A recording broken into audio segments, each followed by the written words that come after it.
تو اس کو ابھی اس کی سزا دے دی. ابھی وہ محفل سے اٹھا نہ تھا کہ آنکھوں سے اندھا ہو گئے.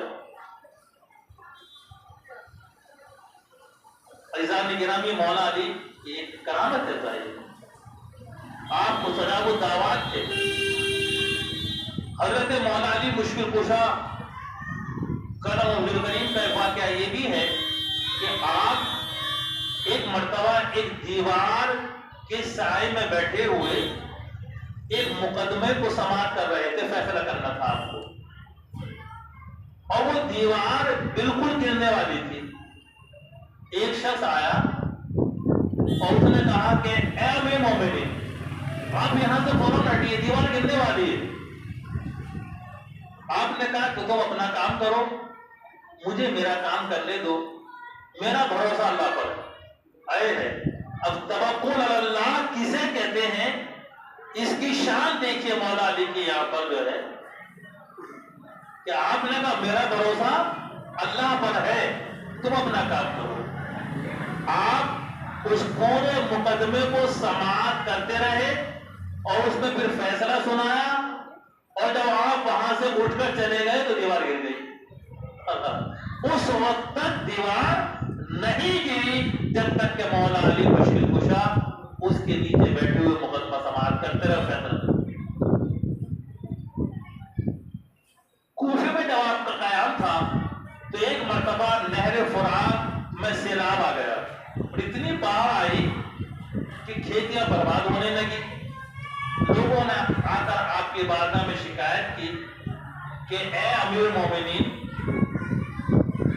عجب معاملہ ہے، سیلاب اور باڑھ سے ہماری کھیتیوں کا نقصان ہو رہا ہے.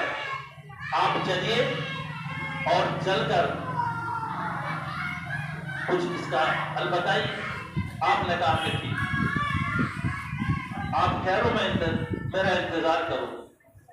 اب مولا کائنات مشکل کشا کرم و کریم اندر جاتے ہیں مکان میں اور اللہ کے رسول صلی اللہ علیہ وسلم کا مقدس امامہ باندھتے ہیں، سرکار کا جبہ پہنتے ہیں، ہاتھ میں عصا لیتے ہیں، باہر نکل کر گھوڑے پر سوار ہوتے ہیں، لوگوں سے کہتے ہیں نہر فرات پر پہنچو. سب لوگ فرات پر پہنچ گئے اور پھر آپ نے وہاں اتر کر 2 رکعت نماز نفل ادا کی اور پھر عصا لے کر کے اپنے ہاتھ میں ایک نشان لگایا پانی کے نیچے کہ اتنا کم ہو جائے. آپ کا نشان لگانا تھا، پانی 1 ہاتھ نیچے آ گیا، جہاں نشان لگایا تھا وہاں بہنے لگا. لوگوں سے پوچھا کہ اتنا کافی ہے کہ اے امیر مومنین ابھی تو اور کم ہونا چاہیے. آپ نے اپنے عصے سے دوسرا نشان لگایا اور کہا کہ کیا اتنا کافی ہے، پانی 1 ہاتھ اور کم ہو گیا. لوگوں نے کہا ابھی اور ضرورت ہے. آپ نے 1 ہاتھ نیچے پھر نشان لگایا، کیا اتنا کافی ہے، پانی پھر 1 ہاتھ کم ہو گیا.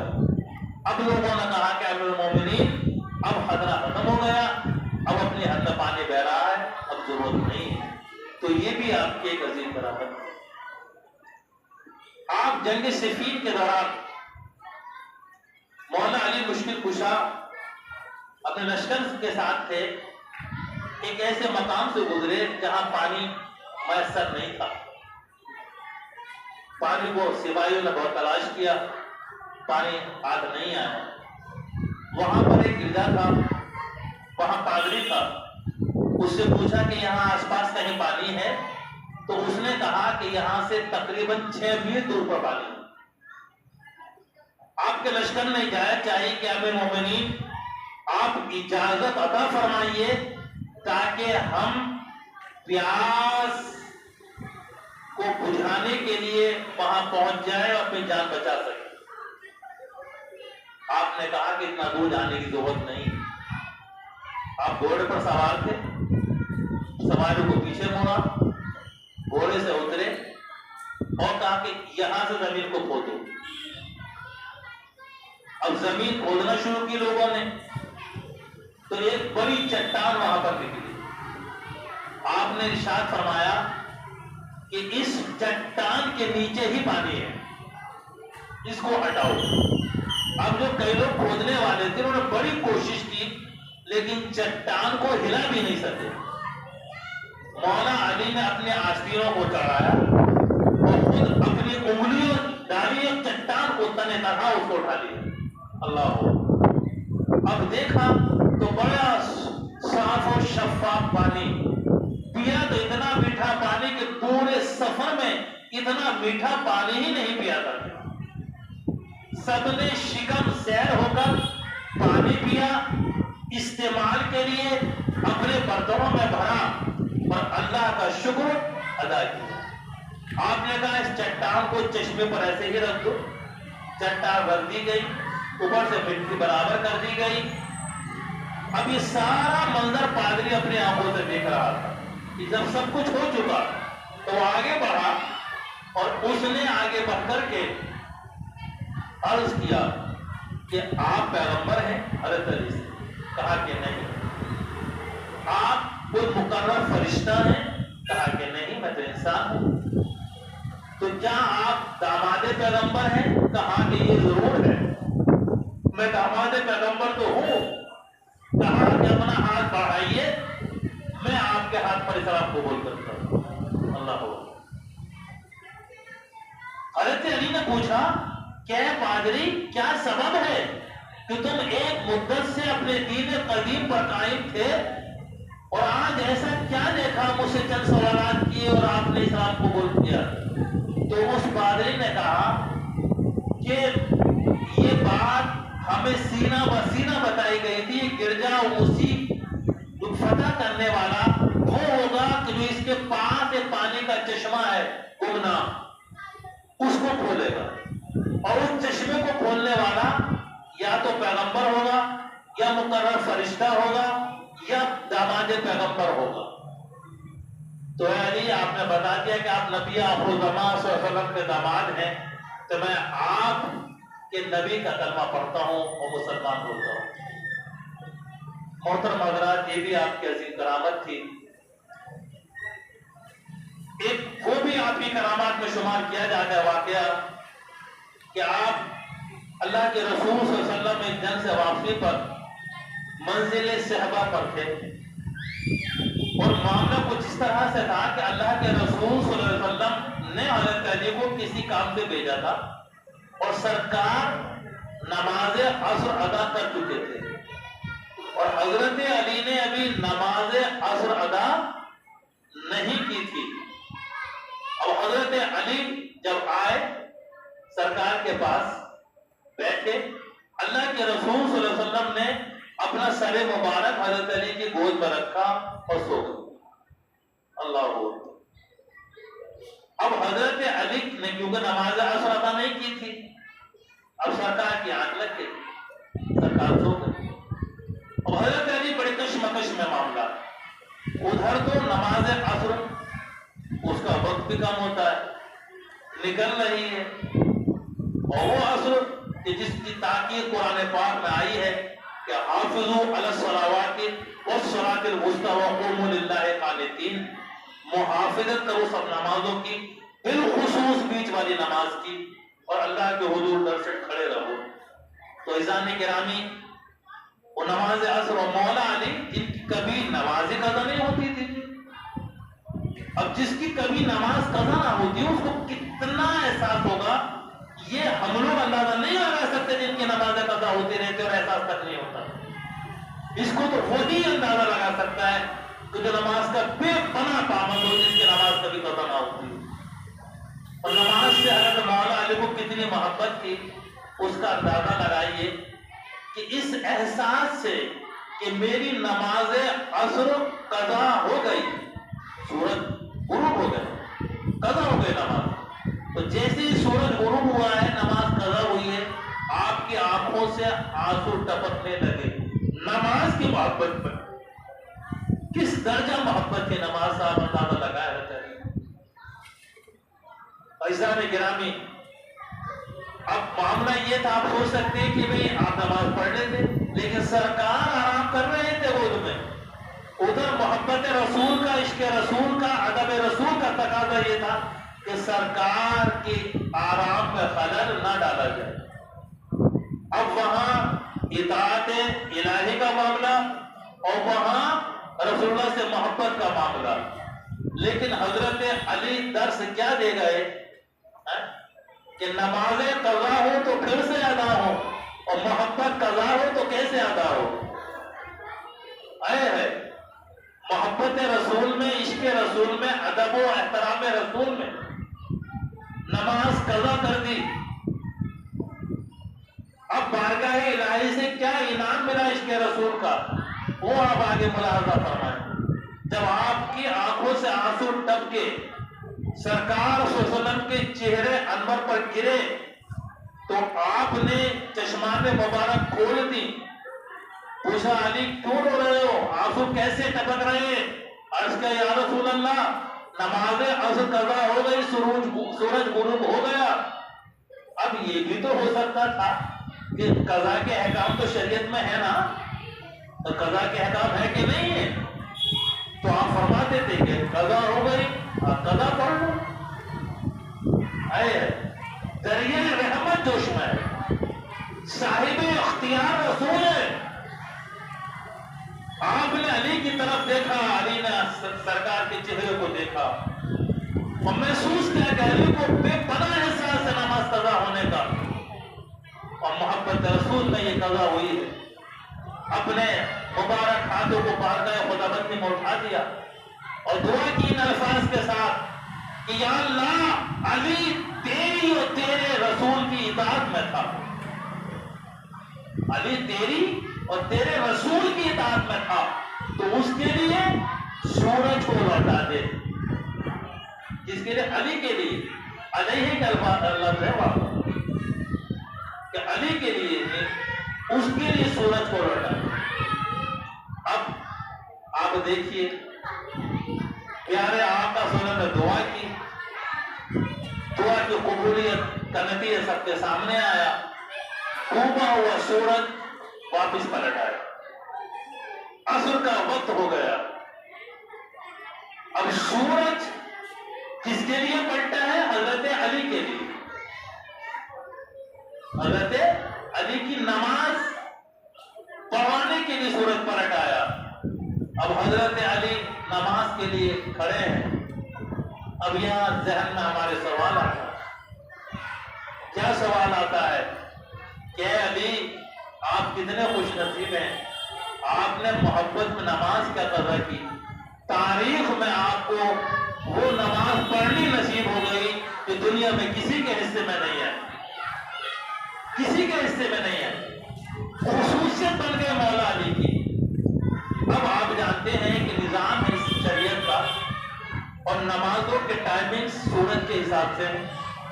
سورج طلوع ہونے سے پہلے فجر پڑھیں گے، ٹھیک ہے نا. پھر ظہر کا وقت آئے گا تو سورج جب ڈھل جائے گا تو ظہر ہوگی. زوال کا وقت نکلنے کے بعد پھر 2 گنا سایہ ہو جائے گا تو عصر ہوگی. سورج کو مغرب ہوگی، پھر اس کے اتنے وقت بعد عشاء ہوگی. تو سب سورج کے پابند. آج ہمارے ٹائم ٹیبل سورج کے حساب سے بنے ہوئے نماز. آپ اٹھا کر دیکھ لیجیے کہ اتنے وقت تو سورج نکل رہا ہے. ہمارے ٹائم میں اس حساب سے آگے پیچھے ہوتے رہتے ہیں. سب سورج کے پابند اپنی نمازوں کے لیے. مولا علی آپ کی عظمتوں کو سلام ہو، آج سورج آپ کا پابند، آج سورج آپ کا پابند کہ کب مولا علی نماز ختم کرے، کب میں اپنے منزل میں جا کر ڈوب جاؤں. یہ مولا علی کا مقام ہے. عزیزو حضرات گرامی، مولا علی مشکل کشا نے خارجیوں سے بھی جنگ کی ہے اس زمانے کے، جنہوں نے آپ کا ساتھ چھوڑا تھا صفین میں اور نعرہ بلند کیا تھا لا حکم الا اللہ، اللہ کے سوا کسی کا حکم نہیں. بغاوت کی تھی انہوں نے اور یہ نعرہ بلند کیا تھا. خارجی کے معنی یہ خارج ہونے والے ہیں جو چھوڑ کر کے چلا جائے. تو خارجی کون لوگ ہیں؟ یہ بدترین مخلوق ہے خارجی. احادیث کا مطالعہ کریں تو ان کی علامات سامنے آتی ہیں. وقت مجھے اس کی رعایت نہیں دے رہا، بس ایک حدیث پاک خارجیوں کے تعلق سے سن لیں.